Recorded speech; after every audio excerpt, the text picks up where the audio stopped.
మాజీ మంత్రి కాకాని గోవర్ధన్ రెడ్డికి ఊరట లభించింది. నెల్లూరులోకి ప్రవేశించొద్దు అన్న షరతును ఏపీ హైకోర్టు తొలగించింది.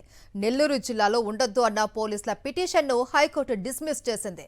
నెల్లూరులో కాకాని గోవర్ధన్ రెడ్డి ఉండేందుకు అనుమతి ఇచ్చింది హైకోర్టు.